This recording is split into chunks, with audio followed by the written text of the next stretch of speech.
মানুষদেরকে বলা হয়েছে তারা যেন এক আল্লাহর বান্দা হয়ে ভাই ভাই হয়ে বসবাস করে। এখন কি আমাদের দেশে ভাই ভাই হয়ে বসবাস আছে? জয় বাংলা বলে মানুষদেরকে একজন আরেকজনকে হত্যা করে। কে জয় বাংলা বললে কি একজন আরেকজনকে হত্যা করা জায়েজ? বলেন তো দেখি, জায়েজ? হারাম। অথচ আজকে আমাদের মুসলমানের সন্তানরা স্লোগান দিচ্ছে যে রাজাকার, এই সমস্ত ব্যাপারগুলো। রাজাকার যেগুলো আছে সবগুলোরই ধরে ফাঁসি দেন যদি তারা হত্যা করে। এটা দেওয়াও উচিত, কারণ তারাও অন্যায় করেছে। অন্যায়ভাবে মানুষ হত্যা করা এটা হারাম। কোরআনুল কারীমে কিসাস নামক একটি আইন দেওয়া হয়েছে। কিন্তু স্লোগানের নিচে যদি ইসলামকে ধ্বংস করার টার্গেট থাকে সেটা ভয়ানক, সেটা সাধারণ ব্যাপার নয়। উপস্থিত, প্রতি বৃহস্পতিবার নিয়ে আজকেও কোরআনুল কারীমের তাফসিরে উপস্থিত আমাদের সম্মানিত মুসল্লিয়ানে কেরাম ও আমার মুরব্বিনে আযম, আল্লাহ রব্বুল আলামিনের দরবারে লাখো কোটি শুকরিয়া যে রব্বে কারীমের দয়ায় আমরা প্রতি বৃহস্পতিবার নিয়ে আজকেও কোরআনুল কারীমের তাফসিরে উপস্থিত হতে পেরেছি। সেই জন্য আমরা সকলেই শুকরিয়া আদায় করে বলি আলহামদুলিল্লাহ। আমরা ধারাবাহিকভাবে আপনাদের সামনে আলোচনা করছিলাম। গত সপ্তাহে আমরা সূরা আল মায়েদা এর ২৬ নম্বর আয়াত পর্যন্ত আমরা আপনাদের সামনে আলোচনা করেছি।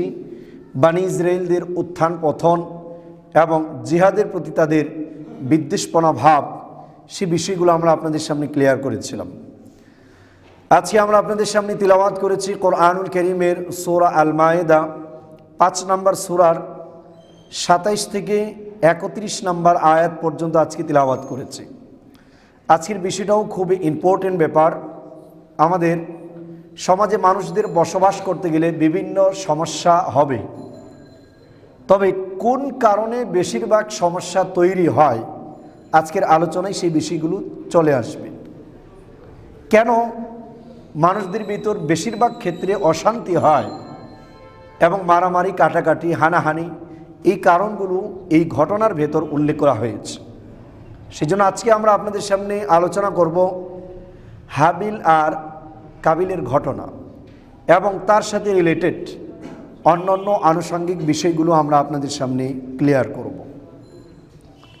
কোরআনুল কারীমের এটা মূলত কোনো ইতিহাস গ্রন্থ নয়, তবে যতটুকু প্রয়োজন কোরআনুল কারীমে ততটুকু ইতিহাস নিয়ে আলোচনা করা হয়েছে, যাতে করে অন্যান্য যে কেউ কোরআনুল কারীম স্টাডি করবে তারা যেন কোরআনুল কারীমের এই ঘটনাগুলো পড়ে শিক্ষা অর্জন করতে পারে। সেই জন্য আল্লাহ রাব্বুল আলামিন সেই ঘটনাগুলো উল্লেখ করেছেন। এর মধ্যে একটি ঘটনা হলো হযরত আদম আলাইহিস সালাতু ওয়াস সালামের ২ সন্তান।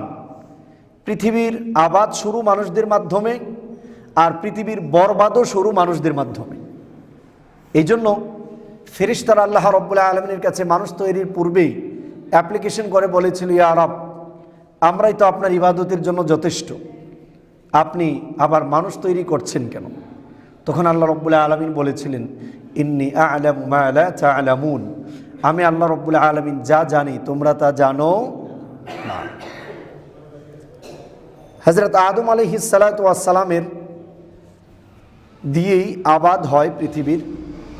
সেই সময় ওনার স্ত্রীর গর্ভ থেকে টুইন বেবি হতো। কয়জন বাচ্চা হতো একসাথে? টুইন, 2 জন হতো।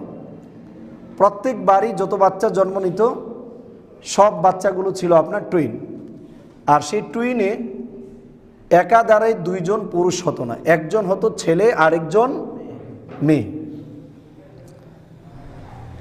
এভাবে জন্ম হতে লাগলো এবং তখন যেহেতু পৃথিবীর আবাদ শুরু, আল্লাহ রাব্বুল আলামিনের পক্ষ থেকে অনুমোদন দেওয়া হয়েছে তখন যে প্রথম গর্ভধারণের মেয়ে আর প্রথম গর্ভধারণের ছেলে, দ্বিতীয় গর্ভধারণের মেয়ে, এই 2 জনের মাধ্যমে বিয়ে শাদী হতো।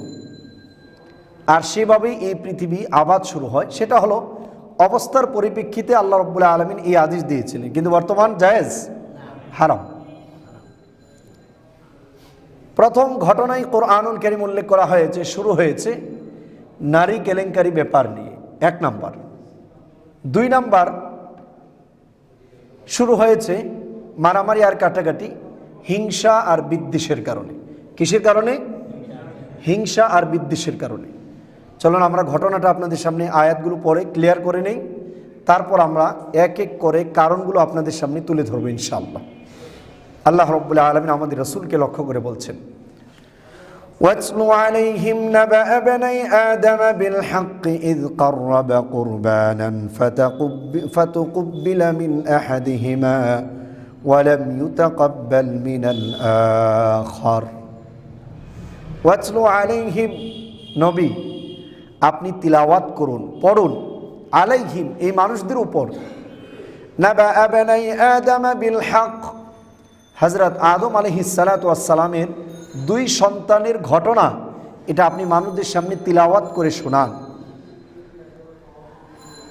ইয ক্বাররাবা কুরবানান ফাতুকুব্বিলা মিন আহাদিহিমা ওয়া লাম ইউতাকাব্বাল মিনাল আখার, দুইজন যখন আল্লাহ রাব্বুল আলামিনের সামনে কোরবানি করলো, তাদের মহব্বতের বস্তু আল্লাহর পথে, আল্লাহ রাব্বুল আলামিনের পথে ব্যয় করলো, কোরবানি করলো।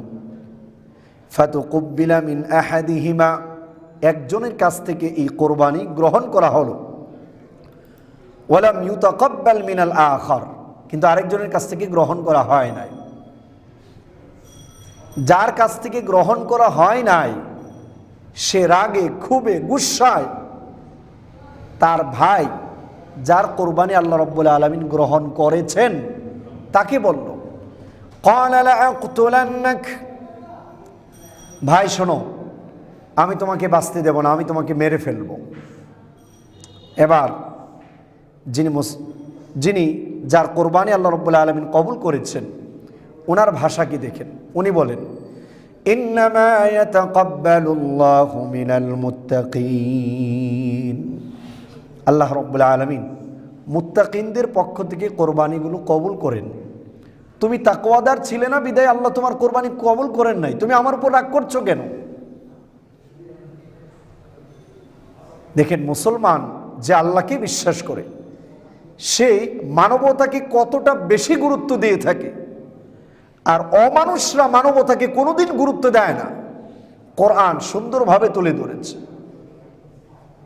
এক ভাই আরেক ভাইকে বলছে আমি তোমাকে মেরে ফেলবো, উল্টো তার ভাই তাকে বলছে আল্লাহ মুত্তাকিনদের থেকে কোরবানি কবুল করেন। এবার যাকে বলেছে হত্যা করে ফেলবে সে বলছে, লা ইন বাসাত্তা ইলাইয়া ইয়াদাকা লিতাকতুলানি মা আনা বিবাসিতি ইয়াদিয়া ইলাইকা লিআকতুলাক, ভাইরে তুমি যদি আমাকে হত্যা করার জন্য তোমার হাত বাড়াও, আমি তোমাকে হত্যার জন্য আমার হাত বাড়াবো না। আল্লাহু আকবার। কোরআনুল কারীম আমাদেরকে কি আদর্শ শিক্ষা দেয়।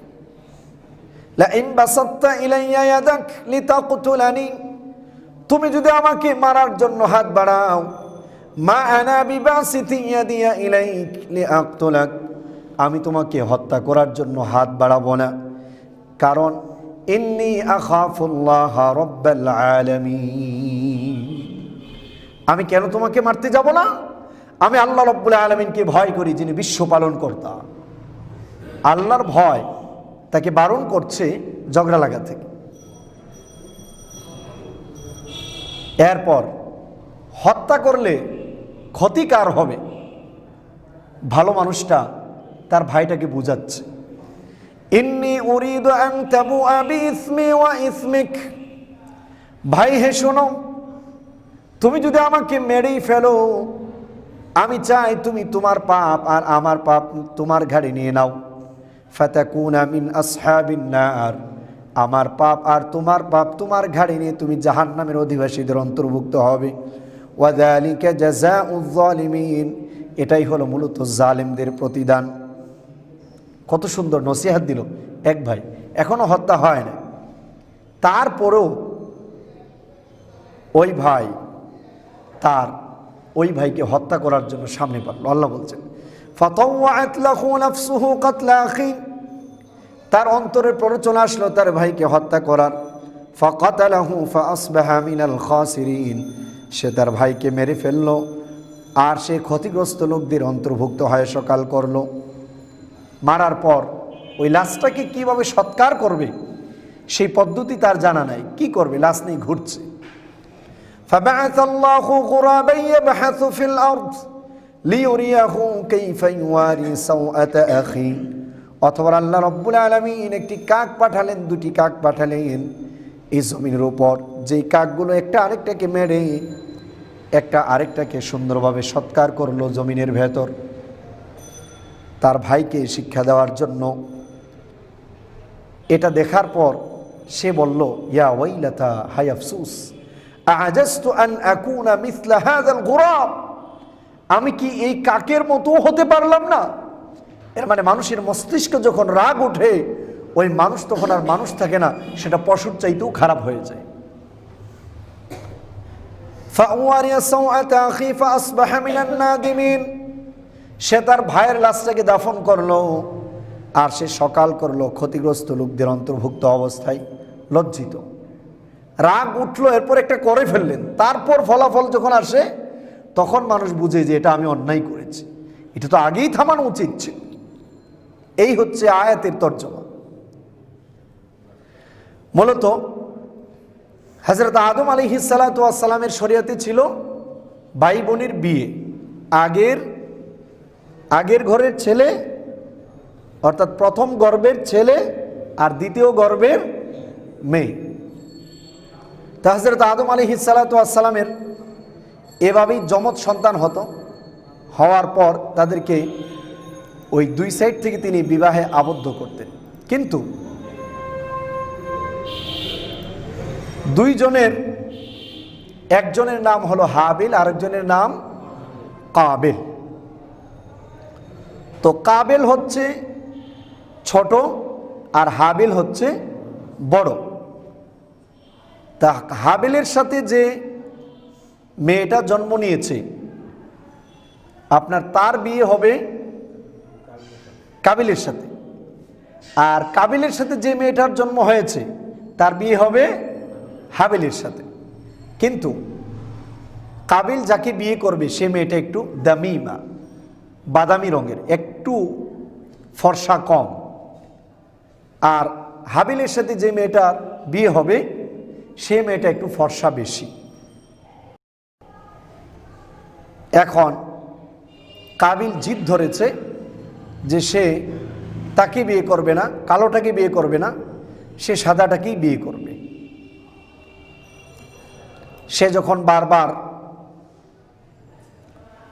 বলতে লাগলো যে না, কাবিল হাবিলকে বলল তুমি ওটা বিয়ে বাদ দাও, তখন হাবিল বলল যে না, এটা তো ইসলামী শরিয়ার আদেশ, যেহেতু ইসলামী শরিয়া এভাবে আদেশ দিয়েছে আমরা সেভাবেই করব। হযরত আদম আলাইহিস সালাতু ওয়াস সালামের কাছেই বিচার গেল। উনি বললেন কোরবানি করো, যার কোরবানি কবুল হবে সেই সেটাকে বিয়ে করবে। দুইজন কোরবানি দিতে গেল, একজন কৃষি কিছু বস্তু রাখলো, আরেকজন একটা গানাম বকরি রাখলো। কোরবানি দেওয়ার পর হাবিলের কোরবানি কবুল হলো আর কাবিলের কোরবানি কবুল হলো না। কবুল না হওয়ার পর সে রাগ করে তার ভাইকে ধমক দিল সে তাকে হত্যা করবে। আগ থেকেই সে রাগ যে আমি যেহেতু বিয়ে করতে পারছি না তাকে হত্যাই করব। হযরত আদম আলাইহিস সালাতু ওয়াস সালাম ডাক দিলেন কাবিলকে ডাক দিয়ে বলল, আইনা আখু, তোমার ভাই কোথায়, হাবিল কোথায়? কাবিল বলল, আপনি না তাকে বকরি চড়ানোর জন্য পাঠিয়েছেন? লা আদ্রি, আমি জানি না সে কোথায়। আদম আলাইহিস সালাতু ওয়াস সালাম তখন কাবিলকে বলল, ওয়াইলাক ইয়া কাবিল ইনতালিক ফাতলুবা খাক, যাও তুমি তোমার ভাইকে তালাশ করে বের করে নিয়ে আসো। কাবিল মনে করলে এটাই হলো সুযোগ। সে একটি হাতে বড় মাপের লোহা নিল, শাবল নিয়ে সে রওনা দিল। সে তার ভাইয়ের সামনে গেল, গিয়ে বলল, সব কিছু কথাবার্তা হওয়ার পর সে বলল আমি তোমাকে হত্যা করব। ভাই তার বক্তব্যগুলো তার সামনে পেশ করলো। হাবিল তাকে বোঝানোর পরও কোনো কাজ হয় নাই। শেষ পর্যন্ত কাবিল হাবিলের উপর আক্রমণ করে তাকে মেরেই ফেলল। মেরে ফেলার পর এখন সে তার লাশ কি করবে? সৎকার করার মতো কোনো পদ্ধতি তার জানা নেই। আল্লাহ রাব্বুল আলামিন দুইজন ফেরেশতাকে কাক বানিয়ে পাঠালেন। একজন কাক আরেকজন কাককে হত্যা করলো। তারপর দেখা গেল ঠুকর ঠুকর ঠোকর দিয়ে মাটি উঠিয়ে ওই মাটির নিচে কাক তাকে রেখে দিল। এটা দেখে এক ভাই অর্থাৎ কাবিল হাবিলের লাশটাকেও এইভাবে দাফন করলো। এই হলো এই আয়াতের ঘটনা। এবার চলুন আমরা আমাদের মূল বিষয়ের দিকে যাই। নাম্বার 1, হত্যা। মানুষকে হত্যা করা এটা অন্যায়। এই জন্য কোরআনুল কারীমে এই ঘটনাটা তুলে ধরাই হয়েছে যে কাবিল হাবিলকে হত্যা করার কারণেই সে জাহান্নামে যাবে। এই জন্য মানুষ হত্যা মারাত্মক ধরনের জিনিস। তবে হ্যাঁ, পৃথিবীতে মানুষ শান্তিতে বসবাস করতে গেলে কতগুলো রুলস প্রয়োজন। সেজন্য আল্লাহ রাব্বুল আলামিন সেই রুলসগুলো দিয়েছেন। কেউ কাউকে হত্যা করলে তার পরবর্তী তাকে হত্যা করা হবে, মানে হত্যার বিনিময়ে হত্যা। এটা হলো ইসলামের রুলস। এই জন্য বুখারী হাদিসে রাসূল সাল্লাল্লাহু আলাইহি সাল্লাম বলেছেন, যখনই কোনো ব্যক্তি অন্যায়ভাবে অন্য কাউকে হত্যা করবে তার পাপের একটা অংশ ওই কাবিলের আমলনামায় চলে যেতে থাকবে। এই জন্য হত্যা একটি মারাত্মক ধরনের জিনিস। চলুন আমরা দেখে নিই এই ঘটনায় কয়টা কাজ বা কয়টা অন্যায়ের কথা উল্লেখ করা হয়েছে। প্রথম নাম্বার, কাবিল হাবিলের প্রতি প্রচণ্ড রাগ আর হাবিলের প্রতি প্রচণ্ড বিদ্বেষ থাকার কারণে সর্বশেষ তার বিদ্বেষের বিস্ফোরণ হলো হত্যা। ইসলাম বিদ্বেষের ব্যাপারে কি বলে এর আগে বলে নেই। আমাদের দেশের যে মিডিয়াগুলো আমাদের সমাজে প্রচার করছে, বিএনপি প্রচার করছে বিএনপির কথা, আওয়ামী লীগ প্রচার করছে আওয়ামী লীগের কথা, এবং সংবাদ মাধ্যমগুলো কিছু না কিছু ক্ষেত্রে এক দলকে আরেক দলের বিরুদ্ধে খেপিয়ে দিচ্ছে। এটা ভালো কাজ না খারাপ কাজ? এটা দেশের জন্য খারাপ না ভালো? সেই জন্য ইসলামী বিধান অনুপাতে উস্কানি দেওয়া, একদলকে আরেক দলের বিরুদ্ধে খেপায় তোলা, এটা একটা পাপ। সেই জন্য প্রত্যেকটা সাংবাদিকের শাস্তি হওয়া উচিত। এই মিডিয়াগুলো এই কাজগুলো না করে যদি আজকে সত্য প্রচার করত, কিভাবে ভালো কাজগুলো করবে, হাজার হাজার মানুষগুলো ভালো হয়ে যেত। এই মিটিং মিছিল মারামারি কাটাকাটি এগুলো কমতো না বাড়তো? জোর বলেন, কমতো না বাড়তো? কমতো। উস্কানিতে অনেক ধরনের মানুষের ভিতর জাতীয় পর্যায়ের মারামারি লেগে যায়। এই জন্য 1 নাম্বার, কাবিল যখন হাবিলের প্রতি প্রচণ্ড বিদ্বেষ রাখলো, সাথে সাথে বিদ্বেষের সর্বশেষ পরিণাম ফল হলো হাবিলের মৃত্যু। কার মৃত্যু? হাবিলের মৃত্যু। হাবিলকে সে হত্যা করল। দেখেন ইসলাম এই বিদ্বেষের ব্যাপারে কি বলে। রাসূল সাল্লাল্লাহু আলাইহি সাল্লাম বক্তব্য দিয়েছেন, মুসলিম শরীফের 6420 নম্বর হাদিস। হযরত আনাস ইবনে মালিক রাদিয়াল্লাহু তাআলা আনহু থেকে বর্ণিত, তিনি বলেন, ক্বালা রাসূলুল্লাহ সাল্লাল্লাহু আলাইহি ওয়াসাল্লাম, বিশ্বনবী মুহাম্মদুর রাসূলুল্লাহ সাল্লাল্লাহু আলাইহি ওয়াসাল্লাম বলেছেন, লা তাবাগাদু ওয়া লা তাহাসাদু ওয়া লা তাদাবারু ওয়া কুনু ইবাদাল্লাহি ইখওয়ানা। আল্লাহর নবী বলেন, লা তাবাগাদু, তোমরা একে অপরের প্রতি হিংসা করো না, হিংসা রাখবে না। একে অপরের প্রতি রাগ রাখবে না, রাগ করবে না। ওয়ালা তাহাসাদু, একে অপরের প্রতি হিংসা রাখবে না। ওয়ালা তাদাবারু, তোমরা একে অপরের প্রতি দুশমনী শত্রুতা ভাব রাখবে না। ওয়া কুনু ইবাদাল্লাহি ইখওয়ানা, তোমরা আল্লাহর বান্দা হিসাবে ভাই ভাই হয়ে সমাজে বসবাস করো। ওয়ালা ইয়াহিল্লু লিমুসলিমিন আন ইয়াহজুরা আখাহু ফাওকা সালাস, একজন মুসলমানের জন্য বৈধ নয় তার অন্য ভাইয়ের সাথে 3 দিনের বেশি কথা না বলা।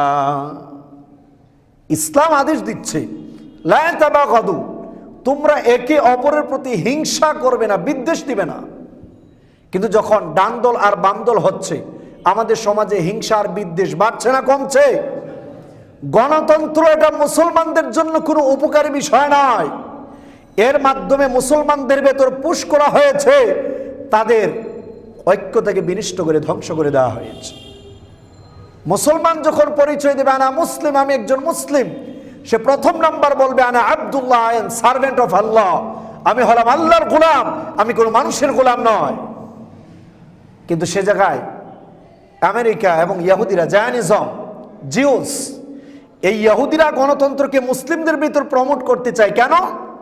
গণতন্ত্র যদি মুসলিমদের ভিতর প্রমোট হয়, বাস্তবায়িত হয়, তাহলে মুসলমান আর মুসলমান থাকে না, মুসলমানগুলো কাফেরে রূপান্তরিত হয়।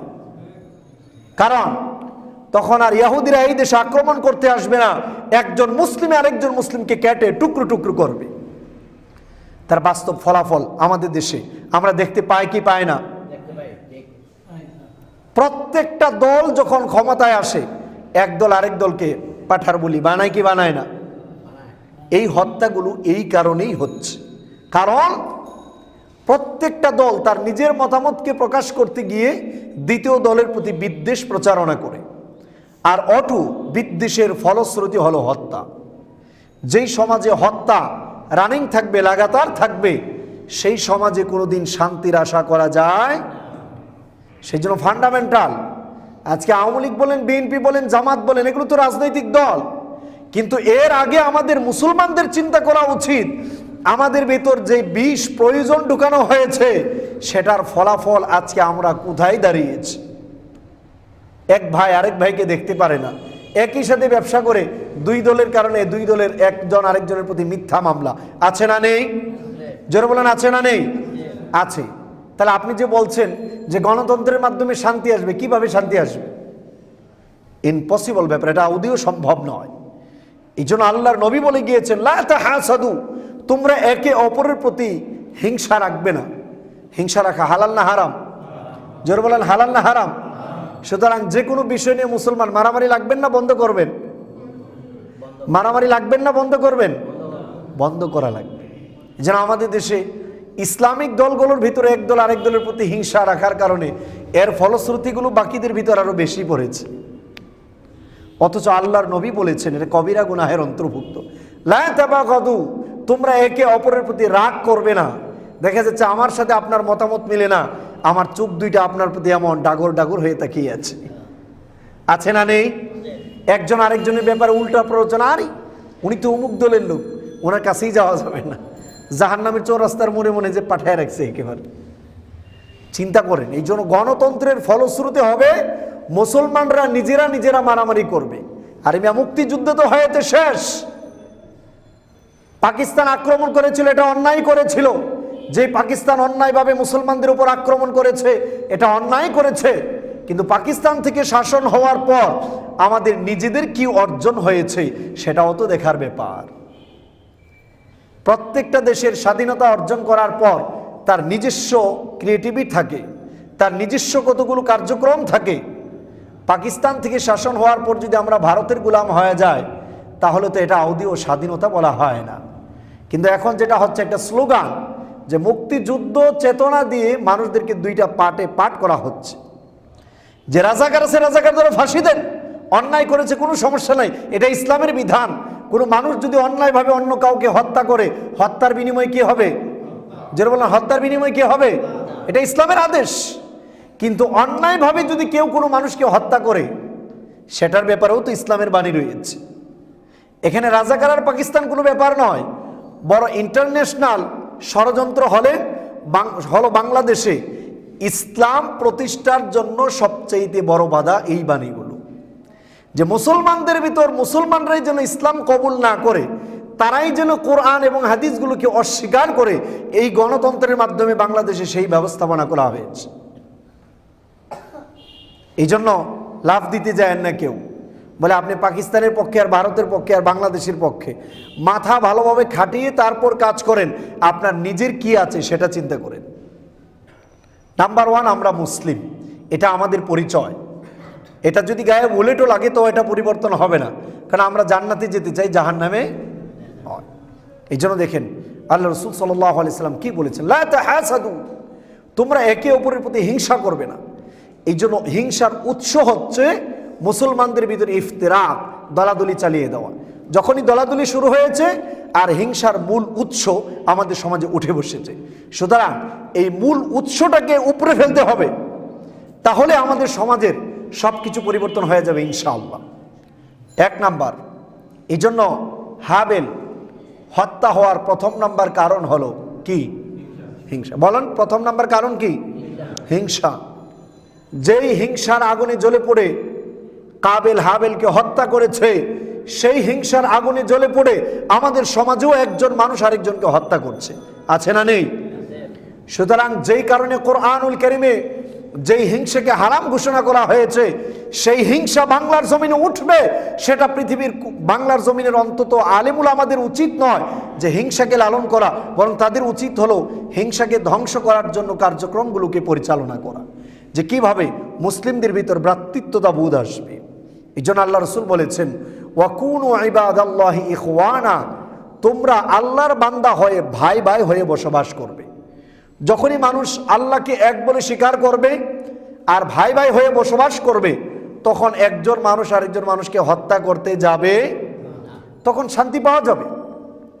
কিন্তু আজকে গাল ফুলিয়ে যে সকল বুদ্ধিজীবীরা টকশোতে বসে বসে চিল্লাচ্ছে, ওনারা কি আদৌ আমাদের বাংলাদেশের শান্তির চিন্তা করেন নাকি অশান্তির চিন্তা করেন? ওনারা শুধুমাত্র প্রচার করেন আফগানিস্তান। আফগানিস্তানে কি হয়েছে? আফগানিস্তানের ছেলেরা অস্ত্রের ট্রেনিং দেয়, কেন ইহুদিদের পেট থেকে বের হওয়ার পর যে বাচ্চাগুলো মেশিন গান চালানোর ট্রেনিং দেয়, এদের সংবাদগুলো কয়টা মিডিয়া প্রচার করে? এদেরকে কয়জন জঙ্গি বলে? মায়ের পেট থেকে পেট ছিঁড়ে টান দিয়ে বের করে মুসলমানের বাচ্চাগুলোকে ইহুদিরা হত্যা করে, সেটাকে কয়টা মিডিয়া জঙ্গি বলে প্রচার করে? এটা ইহুদিদের একটা চক্রান্ত, যে টেররিস্ট, মুসলিমদেরকে টেররিস্ট বলে চালিয়ে দিলে অটো ইসলাম ধর্মটাই দমে যাবে, এটাই তাদের মূল টার্গেট। সেই জন্য এখানে মুক্তিযুদ্ধের চেতনা, জামাত, আওয়ামী লীগ, বিএনপি, এটা কোনো ফ্যাক্ট নয়। মূল ফ্যাক্ট হচ্ছে গণতন্ত্র। এর মাধ্যমে আল্লাহর সার্বভৌমত্বকে নষ্ট করা হয়েছে। কারণ মুসলমানরা বিশ্বাস করে সার্বভৌমত্ব কার? কোরআনুল কারীম সূরা আল ইমরানের 26 নম্বর আয়াতে আল্লাহ রাব্বুল আলামিন বলেছেন, কুলিল্লাহুম্মা মালিকাল মুলক তুতিল মুলকা মান তাশা ওয়া তানজিউল মুলকা মিম্মান তাশা ওয়া তুইজ্জু মান তাশা ওয়া তুযিল্লু মান তাশা বিয়াদিকাল খায়র ইন্নাকা আলা কুল্লি শাইইন কাদির। নবী, আপনি বলুন, আল্লাহুম্মা মালিকাল মুলক, আল্লাহ রাব্বুল আলামিন সকল রাজাদের রাজা, তার হাতেই সার্বভৌমত্ব। তিনি যাকে চান রাজত্ব দান করেন, যাকে চান তার কাছ থেকে রাজত্ব ছিনিয়ে নেন। বিয়াদিহিল খায়র, তার হাতেই সকল কল্যাণের চাবিকাঠি, তিনি সকল কিছুর উপর ক্ষমতাবান। কোরআনুল কারীমের একটা সূরায় নাম আছে সূরাতুল মুলক, যার অর্থই হলো সার্বভৌমত্ব। সার্বভৌমত্ব কার? আল্লাহ রাব্বুল আলামিনের। গণতন্ত্র যখন মানুষ বিশ্বাস করে, তখন সে মনে করে সকল ক্ষমতার উৎস হলো জনগণ। বিশ্বাস করে না? এর মাধ্যমে মানুষ মূলত কালেমাকে ভেঙে ফেলে, আল্লাহর সার্বভৌমত্বকে বাস্তবত অস্বীকার করে। এই জন্য এখানে আওয়ামী লীগ, বিএনপি, জামাত, পাকিস্তান, ভারত, এটা কোনো ফ্যাক্ট নয়। সবচাইতে বড় ফ্যাক্ট হচ্ছে গণতন্ত্র। এটা হলো হিংসার মূল উৎস, রাগান্বিতর মূল উৎস, এই জমিনে যুদ্ধের মূল উৎস। কিন্তু তারা গলা ফাটিয়ে বলছে গণতন্ত্র হলে নাকি যুদ্ধ থেমে যাবে। এখানে ব্যক্তিগত যুদ্ধটা বেশি হয়, তখন আর আল্লাহর জন্য কেউ কাজ করে না, তখন ব্যক্তি পেটের জন্য কাজ করে। এই জন্য আলেমদের উচিত মানুষদেরকে বেশি করে বোঝানো আল্লাহ রাব্বুল আলামিনের সার্বভৌমত্ব নিয়ে, যে আল্লাহর সার্বভৌমত্ব আমরা মানব, আমরা মানুষের সার্বভৌমত্ব মানব না। এই জন্য আল্লাহ রাসূল সাল্লাল্লাহু আলাইহি সাল্লাম যখন ইসলাম দেখিয়েছেন, তখন মদিনায় যখন ইসলাম প্রতিষ্ঠিত হলো, মারামারি কমেছিল না বেড়েছিল? মুসলমানদের ভিতর মারামারি কমেছিল না বেড়েছিল? আমাদের দেশে গণতন্ত্র আসার পর মারামারি দিন দিন কমছে না বাড়ছে? হত্যার সংখ্যা বাড়ছে না কমছে? অশান্তি বাড়ছে না কমছে? বাড়ছে। শুধু তাই নয়, রাসূল সাল্লাল্লাহু আলাইহি সাল্লাম আরো বলেছেন, গণতন্ত্রের মাধ্যমে দুই দল যখন হয়, এক দল আরেক দলের সাথে সম্পর্ক ছিন্ন হয়। আল্লাহ নবী বলেন, লা তাহাসাদু ওয়া লা তাবাগাদু ওয়া লা তাকাতাউ ওয়া কুনু ইবাদাল্লাহি ইখওয়ানা। লা তাহাসাদু, তোমরা পরস্পরে হিংসা করবে না। ওয়া লা তাবাগাদু, একে অপরের প্রতি রাগ করবে না। ওয়া লা তাকাতাউ, তোমরা একে অপরের সাথে সম্পর্ক ছিন্ন করবে না। মুসলমান একে অপরের সাথে ছিন্ন করবে কিভাবে সম্পর্ক? কাল কিয়ামতের মাঠে আত্মীয়তা সম্পর্ক সেলা রাহিম আল্লাহ রাব্বুল আলামিন কিছু অভিযোগ দিবে, আলা মান ওয়াসালানি ওয়াসালাহুল্লাহ আলা মান কাতাআনি কাতাহুল্লাহ। আল্লাহ, আজকে যারা আমার সাথে সম্পর্ক ছিন্ন করেছে তুমি তাদের সাথে সম্পর্ক ছিন্ন করবে, আর আজকে যারা আমার সাথে সম্পর্ক রেখেছে তুমি আল্লাহ তাদের সাথে সম্পর্ক রাখিও। এই গণতন্ত্রের মাধ্যমে সম্পর্ক থাকে না ছিন্ন হয়? ছিন্ন হয়। এই জন্য হিংসা বিদ্বেষ এগুলো নিষিদ্ধকরণ করা হয়েছে। ওয়াকুনু ইবাদাল্লাহি ইখওয়ানা, মানুষদেরকে বলা হয়েছে তারা যেন এক আল্লাহর বান্দা হয়ে ভাই ভাই হয়ে বসবাস করে। এখন কি আমাদের দেশে ভাই ভাই হয়ে বসবাস আছে? জয় বাংলা বলে মানুষদেরকে একজন আরেকজনকে হত্যা করে। কে জয় বাংলা বললে কি একজন আরেকজনকে হত্যা করা জায়েজ? বলুন তো দেখি, জায়েজ? হারাম। অথচ আজকে আমাদের মুসলমানের সন্তানরা স্লোগান দিচ্ছে যে রাজাকার, এই সমস্ত ব্যাপারগুলো, রাজাকার যেগুলো আছে সবগুলোরই ধরে ফাঁসি দেন যদি তারা হত্যা করে। এটা দেওয়াও উচিত, কারণ তারাও অন্যায় করেছে। অন্যায়ভাবে মানুষ হত্যা করা এটা হারাম। কোরআনুল কারীমে কিসাস নামক একটি আইন দেওয়া হয়েছে। কিন্তু স্লোগানের নিচে যদি ইসলামকে ধ্বংস করার টার্গেট থাকে সেটা ভয়ানক, সেটা সাধারণ ব্যাপার নয়। এই জন্য দেখেন রাসূল সাল্লাল্লাহু আলাইহি সাল্লাম আরও বলেছেন, আজকে আমাদের টকশোগুলোতে, প্রত্যেকটা টকশো আর সংবাদগুলোতে বেশিরভাগ যাচাই বাছাই না করে ধারণাবশত কথা বলা হয় বেশি। ধারণাবশত কথা বেশি না কম হয়? বেশি। যে অমুকে সেই ব্যাপারে খুব বেশি ধারণা করেন, বুদ্ধিজীবীদের বক্তব্যগুলো এমনই। অথচ ইসলামে ধারণাবশত কথা বলাই নিষেধ, হারাম। আপনি ধারণাবশত কোনো কথা বলতে পারেন না। 100% আগে তথ্য নেবেন, জানবেন, প্রমাণ পেশ করবেন, তারপর সে ব্যাপারে কথা বলবেন। এছাড়া কথা বলা হারাম। বিশ্বনবী বলেন, ইয়াকুম ওয়াজ্জান, অবশ্যই তোমরা বেঁচে থাকবে ধারণা করা থেকে। ফা ইন্নায যান্না আকযাবুল হাদিস, কারণ কারো ব্যাপারে মিথ্যা ধারণা করা এটা পৃথিবীর সবচেয়ে বড় মাপের মিথ্যা। ওয়ালা তাহাসসাসু ওয়ালা তাজাসসাসু, আল্লাহ নবী বলেন তোমরা কারো ছিদ্র অন্বেষণ করবে না, কারো দোষ তালাশ করতে যাবে না। ওয়ালা তানাফাসু, কারো পিছনে তোমরা গোয়েন্দাগিরি করতে যাবে না। আর তোমরা একে অপরের প্রতি রাগ রাখবে না, হিংসা রাখবে না, একে অপরের পেছনে দুশ্মনীতে ব্যস্ত থাকবে না, বরং আল্লাহর বান্দা হয়ে ভাই ভাই হয়ে জমিনে বসবাস করো। মানুষ যখন এই দলে দলে ভাগ হয়ে যায় তখন এক দল আরেক দলের দোষ তালাশ করতেই থাকে, ঠিক না বেঠিক? এইভাবে যত দোষ তালাশ করবে তত মানুষের বিচ্ছেদ, ঝগড়া, হিংসা এগুলো বাড়তেই থাকবে। এখন এগুলোর প্রভাব দেশের মানুষই কিন্তু হবেন। দেখবেন ফ্যামিলিগত শান্তি থাকবে না, এক ভাই আরেক ভাইকে হত্যা করবে, মা তার সন্তান হত্যা করবে, সন্তান তার মাকে হত্যা করবে। এভাবে দিন যাবে, বাড়তেই থাকবে। এই ক্ষতির ফলাফলগুলো কিন্তু আমাদেরই ভোগ করতে হবে। এবার টকশোতে বসে আপনি যাই বলেন, এই জন্য ইসলাম মানুষকে শিখিয়েছে মানবতা। এই যে হাদিসগুলো বললাম এইগুলোতে কি মানবতার শব্দ নাই? হিংসা করলে মানুষ আরেকজনকে হত্যা করে, হিংসা বন্ধ করে দেওয়া হয়েছে, হত্যা বন্ধ। রাগ করলে মানুষ একজন আরেকজনের উপর জুলুম করে, সেই জন্য রাগ করা হারাম করা হয়েছে, জুলুম বন্ধ। কারো পিছনে লেগে গোয়েন্দাগিরি করতে গেলে তার অনেক দোষ বের করে সে তাকে ব্ল্যাকমেইল করতে পারে, সেই জন্য কাউকে ক্ষতি করার রাস্তা টোটালি বন্ধ করে দেওয়া হয়েছে। বরং আল্লাহকে ভয় করে আল্লাহর বান্দা হয়ে ভাই ভাই হয়ে বসবাস করার কথা বলা হয়েছে। আমি যদি আমার কোনো ভাইয়ের ক্ষতি করি তাহলে সোজা জাহান্নামে যেতে হবে। যুদ্ধ হবে কাফেরদের সাথে, যারা আল্লাহকে বিশ্বাস করে না, সেটা হলো আলাদা একটা সিচুয়েশন আসলে তখন।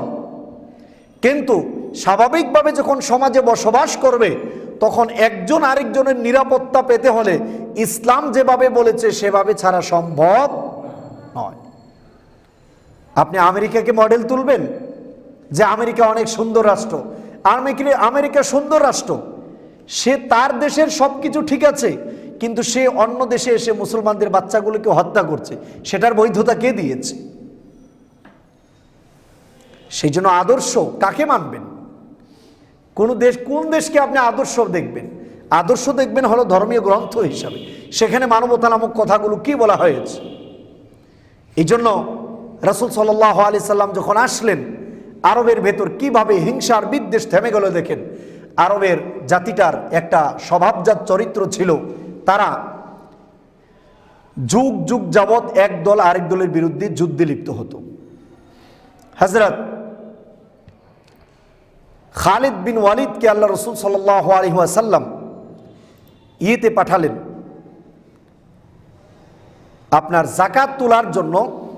হযরত খালিদ বিন ওয়ালিদকে এক জায়গায় পাঠালেন, তিনি যাকাত তোলার জন্য রওনা দিলেন। আর ওই দিক দিয়ে যে যাকাত তুলবে সেও যাকাত তুলে সব কিছু নিয়ে রেডি হয়ে বসে আছে। বসে থাকার পর হযরত খালিদ বিন ওয়ালিদ সেখানে পৌঁছার আগেই সে চিন্তা করলো, আমার তো খালিদের সাথে একটা দ্বন্দ্ব ছিল। তো উনি দ্বন্দ্ব থাকার পর একটা মিথ্যা সংবাদ নিয়ে সামনের দিকে গেলেন। রাসূল সাল্লাল্লাহু আলাইহি সাল্লামের কাছে গিয়ে বলল, আমি ভুল বলছি, রাসূল সাল্লাল্লাহু আলাইহি সাল্লাম একজন সাহাবীকে পাঠালেন যাকাত আনার জন্য। খালিদ বিন ওয়ালিদ হলো পরের স্টেপে। যাকাত আনার জন্য যখন খালিদ বিন ওয়ালিদ রওনা দিলেন, আপনার আরেকজন সাহাবী, ওনার নাম হলো ওয়ালিদ ইবনে উকবা ইবনে আবি মুআইত। ওই সাহাবী মাত্র ইসলাম কবুল করেছে। ইসলাম কবুল করার পর আল্লাহ রাসূল সাল্লাল্লাহু আলাইহি সাল্লাম তাকে বললেন, তুমি যাকাতগুলো তুলে রাখবে, আর আমার পক্ষ থেকে একজন লোক আসলে ওই যাকাতের টাকাগুলো তার কাছে দিয়ে দিবে। তো বলল ঠিক আছে। যাকে আল্লাহ রাসূল পাঠালেন যাকাত তোলার জন্য, উনি চিন্তা করলেন, আমাকে যেই জায়গায় আল্লাহ রাসূল পাঠিয়েছেন যাকাত তোলার জন্য, ওই লোকের সাথে তো আমার জাহিলি যুগে একটা দ্বন্দ্ব ছিল। উনি আর সে জায়গায় যাকাত আনতে গিয়ে যান নাই। ওইদিকে সন্ধ্যা পর্যন্ত ওই গোত্রের লোকরা যাকাত দেওয়ার জন্য অপেক্ষা করতে লাগলো। আর উনি ফিরে রাসূলের কাছে এসে বললেন, ইয়া রাসূলুল্লাহ, আমি যাকাত আনতে গিয়েছিলাম, তারা যাকাত না দিয়ে যাকাত দিতে অস্বীকৃতি জানিয়েছে। এটা মিথ্যা তথ্য রাসূল সাল্লাল্লাহু আলাইহি সাল্লামের কাছে এসে দিয়ে দিলেন। আল্লাহ রাসূল খালিদ বিন ওয়ালিদকে বললেন, যাও, যদি তারা যাকাত দিতে অস্বীকার করে তাহলে তাদের বিরুদ্ধে যুদ্ধ করবে। উনি রওনা দিলেন। আর ওইদিকে পরের দিন ওই লোক যাকাত নিয়ে মদিনার দিকে রওনা দিয়েছে। পথিমধ্যে খালিদ বিন ওয়ালিদের সাথে দেখা, কি ব্যাপার, আপনার কাছে যাকাত নেওয়ার জন্য এসেছিল, আপনি নাকি যাকাত অস্বীকার করেছেন? উনি বললেন, না তো, আমার কাছে তো যাকাত নেওয়ার জন্য কেউ আসেই নাই। চিন্তা করেন, একটা মিথ্যার কারণে কি হতে যাচ্ছিল? শুধু দ্বন্দ্ব নয়, বিশ্বনবী বলেছেন যদি যাকাত দিতে অস্বীকার করে তাদের বিরুদ্ধে অপারেশন চালাবে, হত্যা করে ফেলবে, তারপর যাকাত নিয়ে আসবে। খালিদ বিন ওয়ালিদ রওনা দিলেন। আল্লাহ রাব্বুল আলামিন সাথে সাথে আয়াত নাযিল করলেন, সূরা আহজাবের 6 নম্বর আয়াত, ইয়া আইয়ুহাল্লাযীনা আমানু ইন জাআকুম ফাসিকুম বিনাবাইন ফাতাবায়ানু। হে ইমানদার বান্দাগণ, তোমাদের কাছে যখন কোনো সংবাদ আসবে সেই সংবাদগুলোকে তোমরা ভালোভাবে যাচাই বাছাই করবে, অজ্ঞতাবশত যেন তোমাদের ওপর কোনো ধরনের মুসিবত পৌঁছে না যায়, তাহলে তোমরাই নিজেরা লজ্জিত হবে। চিন্তা করেন, আজকে যে বারবার এক একটা শব্দ বলছে, চেতনা, মুক্তিযুদ্ধের চেতনা, তারপর আপনার রাজাকার, তারপর আরো অনেক কিছু, এই শব্দগুলোর পেছনে কি আছে এগুলো আমাদেরকে একটু খেয়াল করা উচিত।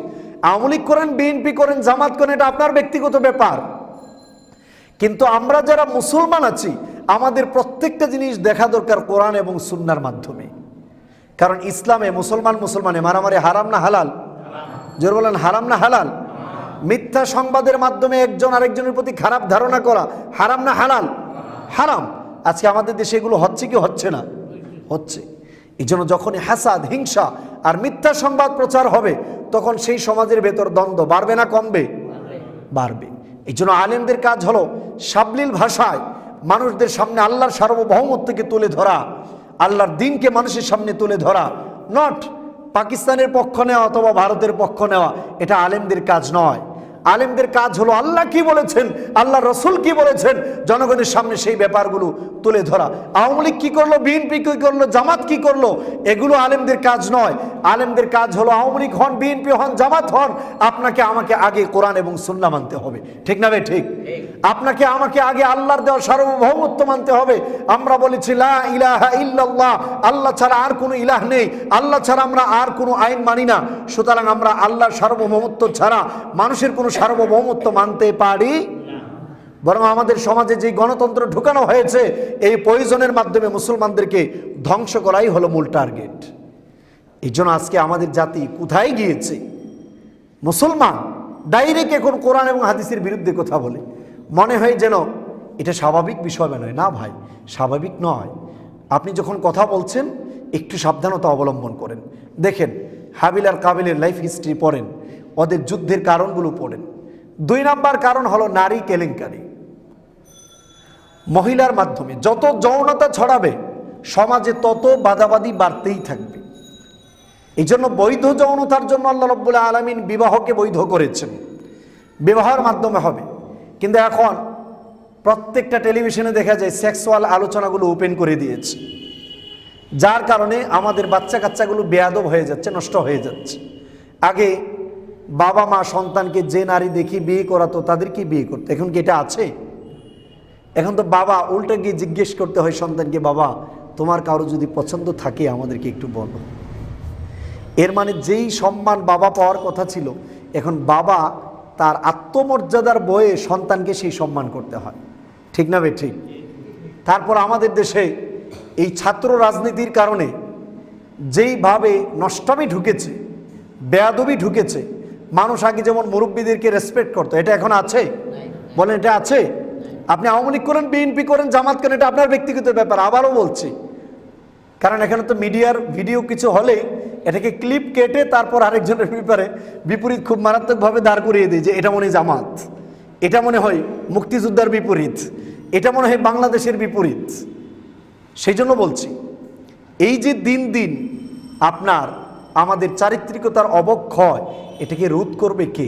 সামনে আমাদের জেনারেশন কেমন হবে?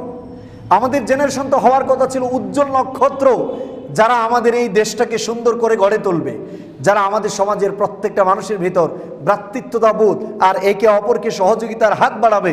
বিজ্ঞান আর কোরআন এবং সুন্নাহ এর মাধ্যমে এই দেশে সুন্দর চাকচিক্যময় গড়ে তুলবে। হিংসা আর বিদ্বেষ এগুলোকে একদম জবাই দিয়ে মাটির সাথে মিশিয়ে দেবে। কিন্তু এখন উন্নতি হওয়ার চাইতে চারিত্রিক অবনতি বেশি হয়েছে। হিংসা বিদ্বেষ দিন দিন বেড়েছে। যতই ঘর আপনি সাজান, যদি হিংসা আর বিদ্বেষ থাকে, ওই ঘরে জীবনেও শান্তি আসবে এবং ওই দেশ জীবনেও যতটা উন্নতি হওয়ার কথা ততটা উন্নতি হবে। সুতরাং আমরা হিংসা বিদ্বেষ রাখবো না ধ্বংস করব? হিংসা এবং বিদ্বেষের যে মূল উৎস গণতন্ত্র, এর মাধ্যমে আল্লাহর সার্বভৌমত্বকে বাদ দেওয়া হয়। এই জন্য মুসলমানদের উচিত গণতন্ত্রকে অস্বীকার করা, গণতন্ত্রকে না মানা। প্রত্যেকটা মুসলিম নেতৃবৃন্দের উচিত চিন্তা করা এর মাধ্যমে আমাদেরই ক্ষতি হচ্ছে, বরং আমরা আল্লাহর বান্দা কীভাবে হব সেটা আমাদের চেষ্টা করা উচিত। আল্লাহ রাব্বুল আলামিন আমাদের সকলকেই আমাদের নিজেদের অন্তর থেকেও হিংসা আর বিদ্বেষগুলো ধ্বংস করার তৌফিক দান করুন এবং আমাদের সমাজের প্রত্যেকটা রাজনৈতিক দলকে কোরআন এবং সুন্নাহগুলো বোঝার তৌফিক দান করুন। নিজেদের ক্ষতি থেকে নিজেদেরকেই বাঁচানোর তৌফিক দান করুন। সুবহানাকাল্লাহুম্মা ওয়া বিহামদিকা আশহাদু আল্লা ইলাহা ইল্লা আনতা আস্তাগফিরুকা ওয়া আতুবু ইলাইক।